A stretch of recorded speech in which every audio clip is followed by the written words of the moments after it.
Restaurant Unstoppable. What the most successful restaurateurs know that you don't.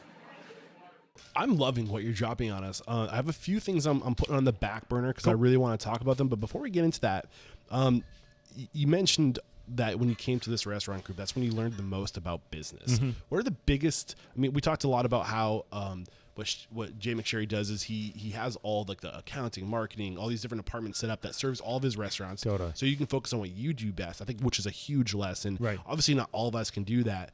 But I think that we can actually like look at technology as departments and plug in technology. But that's I don't want to dive. It's another conversation. What are the biggest business lessons? Not necessarily culture. We've got a lot about culture and how to treat people. Yep. But like the nitty gritty things that you were never doing, that you were never even on your radar before you came to this group. One thing Jay always says to us is the restaurant business is like a baseball season. There's 162 games, something like that. Yeah. So if you lose one, that's okay. It depends on how you bounce back from that game to continue on, right. And so he applies that in so many different ways, like, oh, okay, a guest had a horrible experience at your restaurant. How are you going to bounce back from that? How are you going to interpret that and look into that to make that experience better? Was it a specific dish? Was it a specific service? What was it altogether? So that's to internally look at your restaurant is something that's super huge, because sometimes you could, caught up in the details, get caught up. You could also get caught up and like not even think about it, like you're like, oh, it's over. We lost. Yeah, exactly. Yeah. Like, somebody looks at Yelp or says, I'm never going to look at Yelp ever, like, I don't care what these people say. Actually, it's super important. I actually, a lot of people tell me like, oh, you shouldn't look at those things. I look at them all the time. Yeah. Why? Because it's feedback. And maybe, somebody says, the chicken taco, if enough people say the chicken taco is bland, then I'm going to eat the chicken taco and then be like, actually, no, it's not. It's all right. maybe they didn't experience it the way I'm experiencing it, or maybe it is bland and maybe we need to switch it around.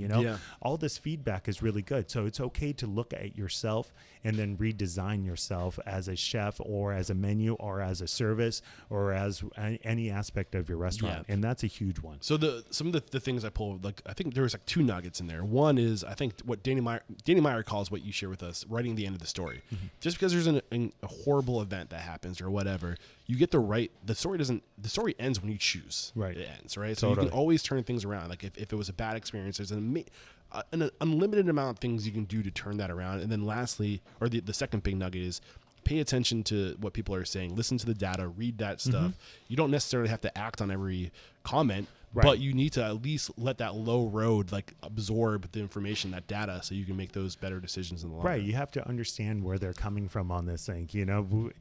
And I understand, not like before, not a lot of people understand what exactly we are doing here. So maybe some people won't get that, but the people that actually have a good review behind it, you want to look into that for sure, For sure.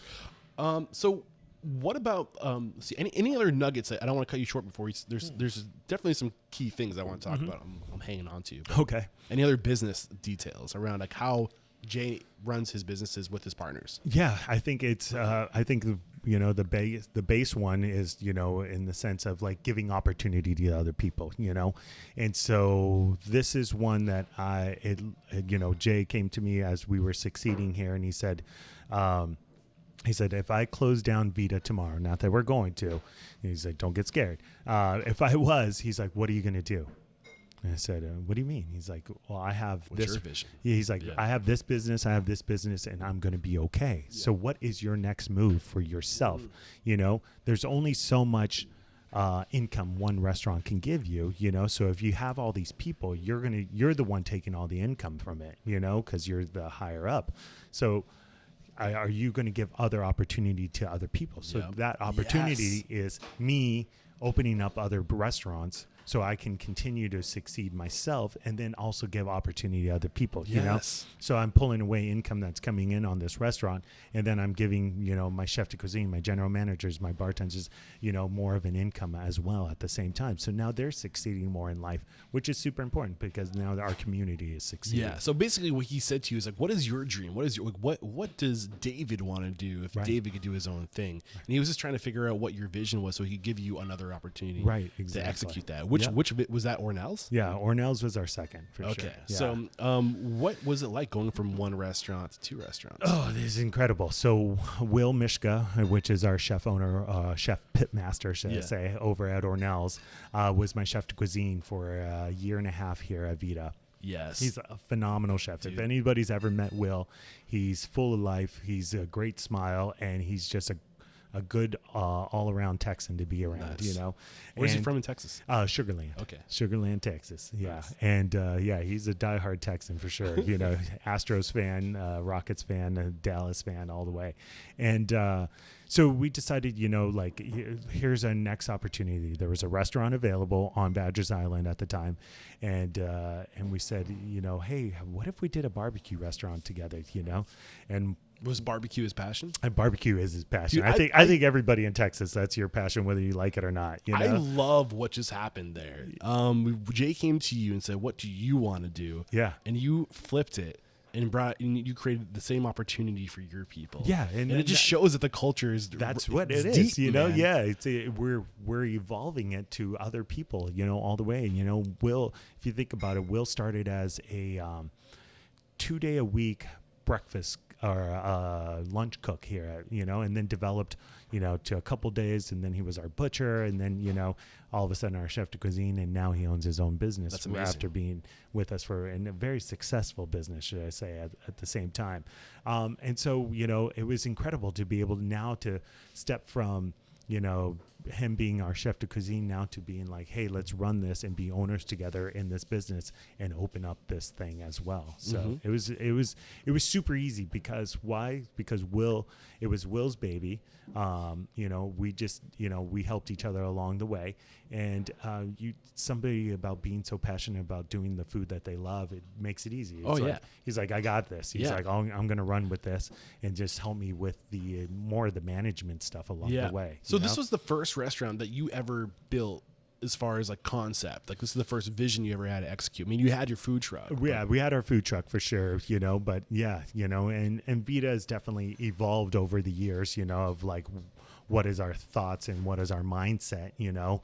It's always been a base about what the food is, but our mindset has always evolved, you know, into more of a community's place, you know, altogether. But Ornell's is like, you know, we developed it with, you know, we had a marketing team come in and, you know, say like, here's a couple different names, you know, behind it. Actually, in the end, we went with Ornell's, which is Will's grandmother's name. So it fit the whole thing. Yeah. Yep. You know, once again, home, you know.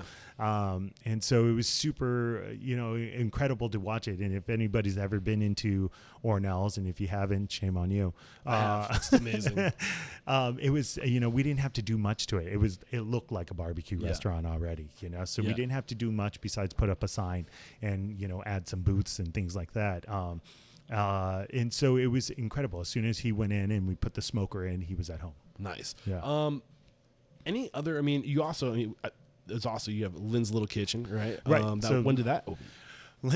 So Lynn's is awesome. It's another story. Lynn, after Will left, Linda was my chef de cuisine here at Vita, you know, and so you know, and so it's another success story as well. Linda and is Cambodian Laotian. So we just, you know, gave her the same opportunity. You know, the only problem is we signed the lease on that in January, and then February, March, the pandemic hit. And oh my gosh. And so we were just like, what are we doing? What are we doing? So we didn't actually open till July because we had to in the end, you know.